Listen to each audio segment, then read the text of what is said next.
Kalandi.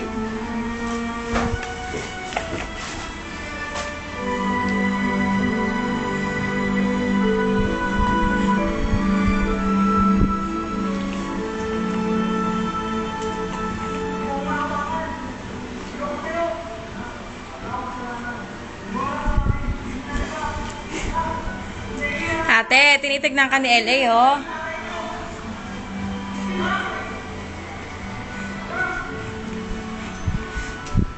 Gaano katagal pa? Gaano katagal pa ako maghihintay? Nabilis ko na ang anak ko.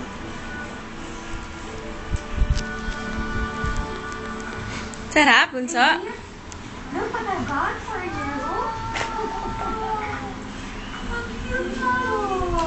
Like it?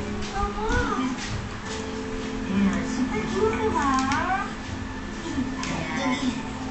Nagustuhan mo ba? Opo. That's good. Oh, magpahinga ka muna ha. Nagiging natin eh. Bago pag-labas sa ulit, hihingi ka ng paracetamol, okay? Lumagani pa sa libo? Naku po, nagpunga lang kami. Ay, hindi. Kailangan na kumain. Bumili ng muna ka. Alright, I'll see you later. Okay? Basta I'll bring some. Rob, I'll go ahead, ha? Bye-bye. Mami, ang laki ko na. Halika niyo ba? Ikaw naman, syempre mami mo ko, no? Hops. Ay, sabi din. Hops. I love you. Mm. Bye. Be good, kids. Love you, mommy.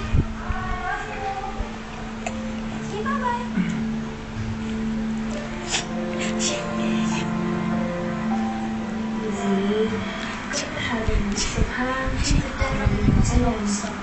Okay, kasi nakalala ko lang ang daddy ko. Si ate, ay, no? Saan si ate? Napa lang ako.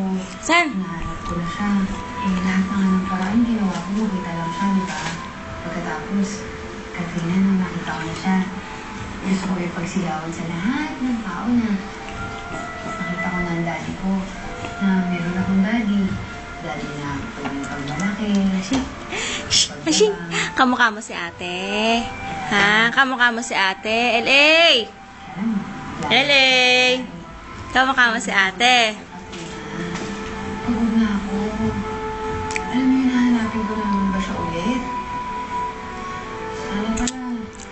Kung alam ko lang yung magiging ganito, sana hindi ko na nakilala ang daddy ko. Para na sa ganun. Ajis! Hindi ko papangarapin yung makasama siya. Aki! Aki! Yeah, sige. Alright, bye. Ano?